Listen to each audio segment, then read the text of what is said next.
안녕하세요. 저는 7월 초에 베트남 단기 선교를 다녀온 김지민이라고 합니다. 작년까지 사실 썬데이 크리스천으로 살면서 교회의 모든 일들을 그저 남의 일로 관전했을 때 그 중에서도 특히 저와 가장 거리가 멀다고 생각한 것이 바로 이 자리에 나와서 간증을 하시는 분들이 다녀오신 해외 선교였습니다. 그러던 저는 올해 초부터 갑작스레 믿음에 대해 고민하게 되었고, 풀리지 않는 답답한 믿음의 문제들을 안고 지내던 중 여러 통로를 통해 하나님을 경험해보라는 말씀을 듣게 됐습니다. 때마침 뜬 베트남 단기 선교팀 추가 모집 공고를 봤지만 선교를 결정하기까지는 사실 꽤나 고민을 많이 했습니다. 저부터가 복음에 감격하지 못하며 구원의 확신이 없는 상태에서 다른 이들에게 복음을 전하는 선교를 간다는 것이 사실 말이 되지 않는 일처럼 느껴지기도 했습니다. 그러나 고민 끝에 저는 베트남의 영혼들을 생각하는 마음은 갖지도 못했지만 제 자신이 하나님을 경험해야겠다는 하나의 이기적인 목적을 가지고 선교를 결정했습니다. 이번 선교에 제가 분명 바랐던 것들이 있었습니다. 첫 번째는 하나님의 살아계심을 의심할 수 없는 선명한 경험, 두 번째는 하나님이 저를 사랑하신다는 것을 느끼는 것, 세 번째는 어쩌면 당장의 방향을 잃은 저의 비전을 아는 것. 사실 이렇게 바람만큼이나 많은 의문과 의심을 안고 떠난 베트남에서는 참 많은 일들이 있었습니다. 먼저 하노이에 도착한 저희는 거리로 나가서 현지인들과 친해지고 복음을 전하라는 미션을 받았습니다. 하지만 베트남어도 통하지 않는 상황에서 복음 제시는커녕 대화를 오래 이어가는 것조차 쉽지 않을 때가 많았습니다.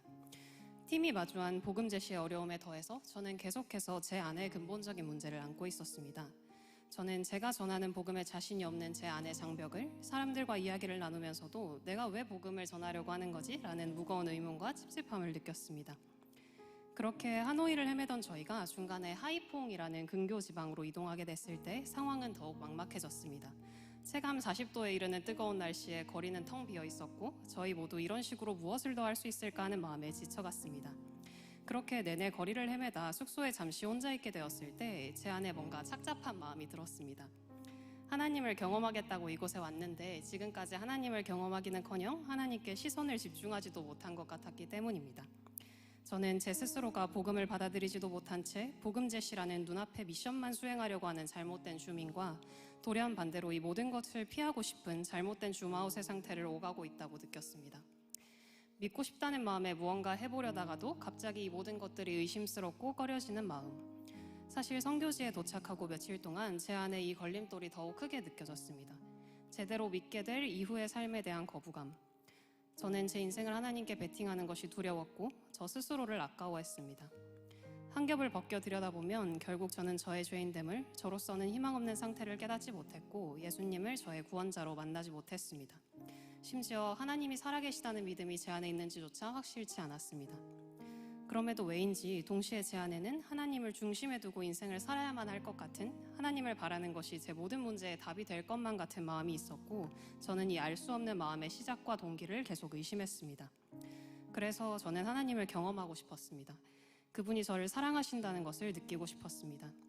제 안에 모든 의문과 알 수 없는 의심과 하나님이어야 할 것 같은데 왜 하나님이어야 하는지 마음으로 받아들이지 못한 저의 문제에 대한 답을 제 머리로 하는 문제풀이가 아니라 살아계신 하나님에 대한 의심할 수 없는 경험으로 찾고 싶었습니다. 제가 받은 은혜를 마음으로 깨달아 세상에서 성공해야 한다는 눈먼 부담감 대신 제가 저를 구원해야 하는 삶 대신 진정한 것을 마음에 품고 이제는 제발 올바른 성실함을 다해 살고 싶었습니다. 그러나 무엇을 어떻게 해야 할지 알 수 없었고 모든 것이 혼란스러웠습니다.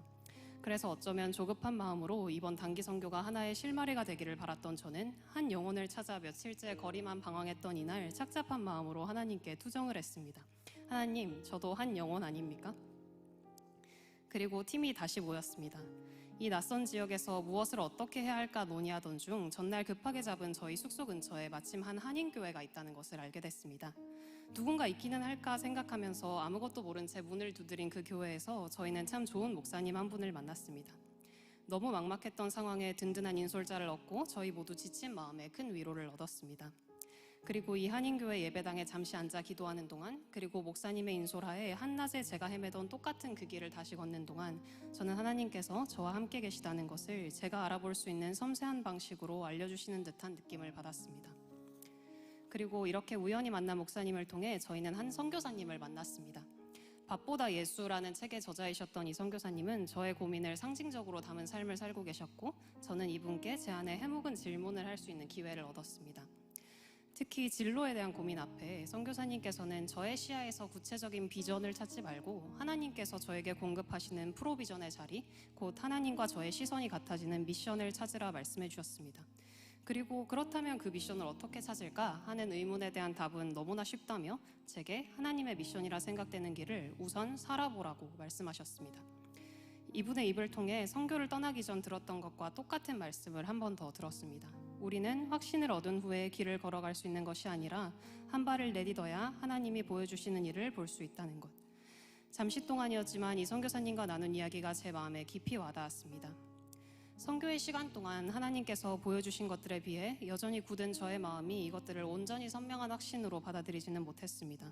제 안에는 아직 여러 의문이 남아있고 여전히 이 모든 것들을 향한 의심이 들기도 합니다.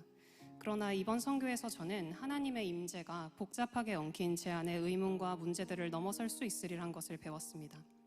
제 상태로는 가당치도 않아 보이던 하나님의 일에 발을 디뎠을 때 제 내면에 몰두할 때는 해결될 수 없던 것들이 그분의 방법으로 풀어질 수 있으리란 것을 극이 짐작해 볼 수 있었습니다. 이번 선교를 두고 제가 바랐던 것들이 있습니다. 하나님의 살아계심을 경험하는 것, 저를 사랑하심을 느끼는 것, 저의 비전을 아는 것, 흐린 감각으로나마 물론 하나님께서 이 각각의 질문들에 대해 제게 섬세히 답해 주셨음을 느낍니다. 하지만 결국 저는 이 모든 질문들 앞에 중요한 하나의 답을 얻었다고 생각합니다. 출국 전날 제 마음에 깊이 다가온 말씀이 있습니다. 너희는 여호와의 선하심을 맛보아 알지어다. 그에게 피하는 자는 복이 있도다. 다정하지만 분명한 명령처럼 다가오는 이 말씀대로 저는 하나님을 경험하는 삶을 앞으로도 이어가야 한다는 것을 느낍니다. 모든 것이 해결되지 않았습니다. 하지만 제 작고 작은 사고의 한계를 넘어 하나님의 선하심을 맛보아 알고 싶습니다. 그래서 하나님께 피하는 것이, 그분을 찾는 것이, 그분을 알아가는 것이 제가 아는 그 무엇과도 비교할 수 없는 진정한 복이라는 것을 깊이 깨닫기를 원합니다. 확신 없는 발걸음도 이끌어주시는 하나님께 함께 기도해주신 모든 분들께 진심으로 감사드립니다. 감사합니다. 귀한 권증 감사드립니다.